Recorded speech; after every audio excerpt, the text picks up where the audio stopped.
O Walter Benjamin, ele oferece para nós a possibilidade de pensar a infância não no sentido linear, não no sentido romantizado, e a criança realmente enquanto um indivíduo social.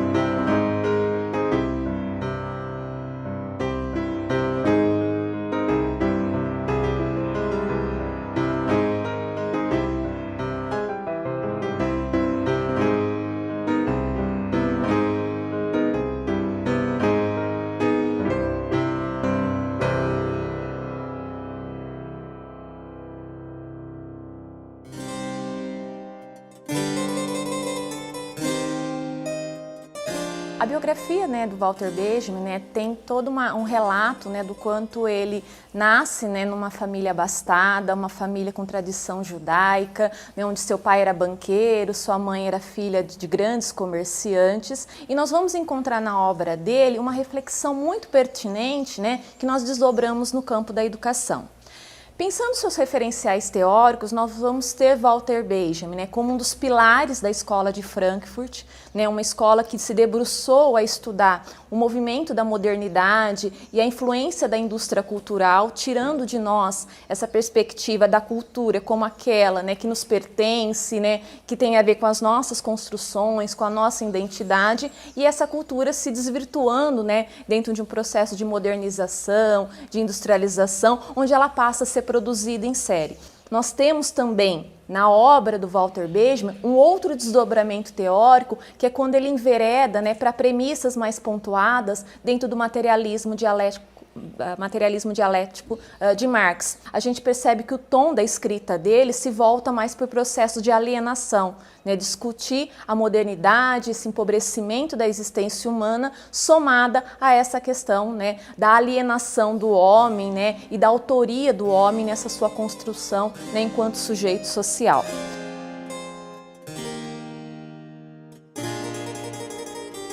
Então, a defesa do Walter Benjamin, quando nós pensamos a educação, é de pensar que, por exemplo, quando nós falamos do brinquedo e da importância do brincar na vida da criança, a indústria cultural faz o quê? Ela coloca no brinquedo toda essa ação imaginativa. E aí o Walter Benjamin chama a atenção dizendo que isso é um grave erro que nós cometemos, isso adentra o nosso mundo contemporâneo, onde achar que o brinquedo mais estimulante, que vai promover as formas de aprendizagem, os processos formativos dessa criança, todo esse potencial está no brinquedo. Ele vai dizer que isso é errado. O que a gente tem que entender é que o brinquedo é exatamente a materialidade da brincadeira e que a brincadeira, quem deve conduzir, quem deve enriquecer é a criança. É ela que tem que impor a sua ação imaginativa e não necessariamente ela reproduzir aquilo que o brinquedo condiciona, aquilo que o brinquedo direciona. É como se eu desse um exemplo, trazendo esse conceito para o nosso mundo contemporâneo. Por exemplo, uma boneca de pano,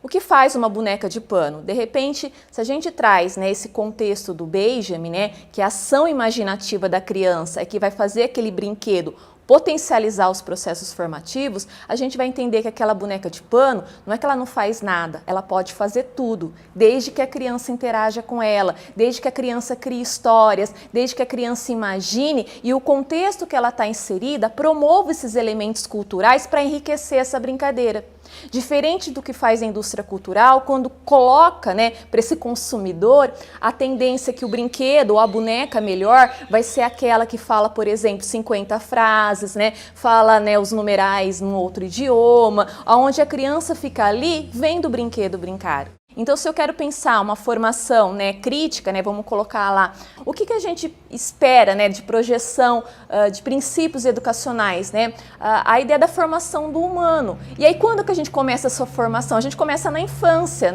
E que protagonismo nós oferecemos para a criança? Que formação de valores, que formação de princípios, que formação até mesmo política, A gente pode perpassar quando a criança, ela nunca vai conceber o mundo tal qual como adulto e brincando, ela pode representar, ela pode interpretar, ela pode ter brincadeiras de papéis sociais, onde ali ela tenta, né, pelas suas funções psíquicas, né, que estão sendo desenvolvidas, ela consegue entender o seu entorno, ela consegue fazer essa leitura da realidade.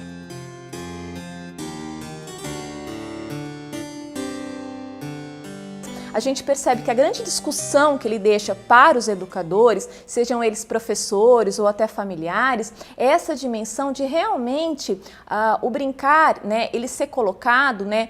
dentro de uma possibilidade em que a gente respeite o protagonismo infantil e por mais que a escola, né, tenha um projeto, né, e tenha práticas pedagógicas intencionais, planejadas, que a gente consiga pensar uma escola, né, que se organize da seguinte forma: práticas pedagógicas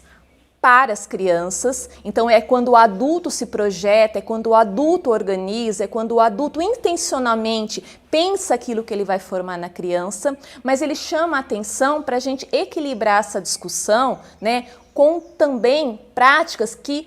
perpetuem a ideia, né, de práticas pedagógicas da criança. Que a gente tenha essa percepção do para a criança e o da criança, que a gente reconheça a possibilidade que em meio às práticas pedagógicas, que em meio às experiências infantis, o adulto consiga não só direcionar o que a criança tem que fazer, mas que a gente consiga também fazer com que esse adulto escute a criança, observe as crianças, reconheça o que a criança diz, fala, explora, constrói, cria. Então essa ideia da gente entender a criança realmente como um ser social que participa, né, das ações educativas, né, em que ela está lá inserida. A gente encontra um autor, né, que fala da educação nesse sentido crítico, né, quem nós estamos formando, quem nós vamos formar, e a educação nesse sentido, né, de realmente ir ao encontro daquilo que já estava posto, né, até pelos autores da indústria cultural, no sentido de alienação, né, da gente não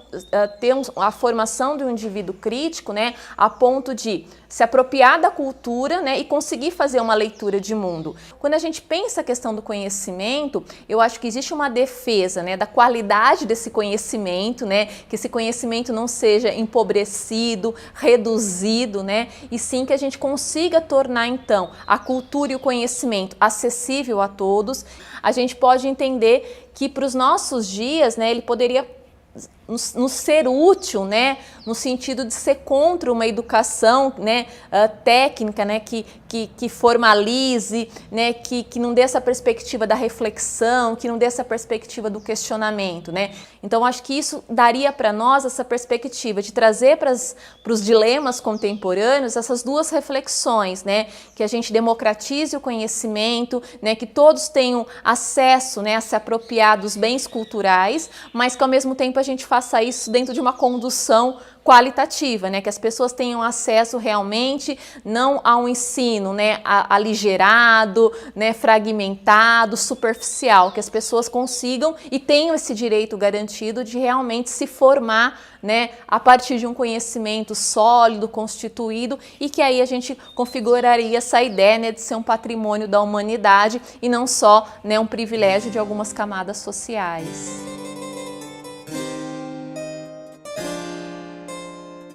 O que os autores, né, se debruçam na Escola de Frankfurt é pensar, por exemplo, o conceito de cultura, né? A cultura no sentido, né, que configura a própria história do homem, a própria história do seu grupo, a própria história, né, de uma narrativa que foi construída ao longo do tempo e que vai influenciando geração por geração. A indústria cultural, o que ela faz? Ela vai produzir uma cultura, então ela vai gerar dentro da mesma sincronia, né, práticas, costumes, bens materiais, né, mas dentro de uma condução fora do indivíduo, né? Alguém produz, alguém pensa e projeta para o indivíduo esses valores. Dentro de uma sociedade que produz isso em série, que inverte os valores e passa a entender que a existência humana se dá pela aquisição, né, dos bens materiais, dos valores, da própria configuração de um status, né, social que isso remete, e aí a gente passa a vivenciar, em meio a essa ascensão do capitalismo, uma vida humana, uma existência humana, uma experiência humana condicionada exatamente, né, pela apropriação de uma cultura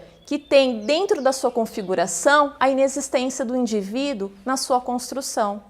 Então, a Benjamin, né, deixa para nós educadores um pouco essa chamada, né, de pensar uma educação mais emancipatória para as crianças, né, uma formação crítica, um reconhecimento da importância do brincar e um certo alerta, né, para essa massificação que a indústria cultural pode promover quando no brinquedo a gente deposita ali, né, toda a ação imaginária e a gente tira isso do ser humano, a gente tira isso da nossa criança.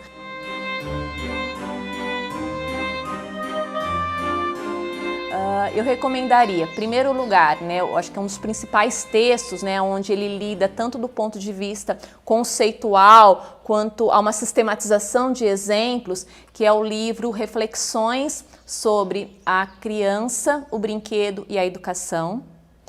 Um outro livro também que eu recomendo é o livro Infância em Berlim por volta de 1900, que vai mostrar essa forma bem sutil, né, de pensar o que era, né, esse brincar artesanal na época dele, lá no início do século passado, e o que seria, né, pensar esse brincar industrial que ele vê ali, né, tendo uma ascensão. E um outro livro que é Rua de Mão Única, né, que é um outro livro que também ele vai retratando essas questões dos espaços lúdicos e essa mudança. Então, acho que essa chamada para a leitura do Benjamin é extremamente interessante, é extremamente positiva, porque faz de nós educadores, né, leitores de um autor clássico, né, onde a gente vai ter que se debruçar numa leitura de época, em exemplos de época e conseguir entender o nosso tempo, né, fazendo a extração dos conceitos, né, e o quanto esses conceitos, né, do Benjamin são tão contemporâneos e explicam tantas, né,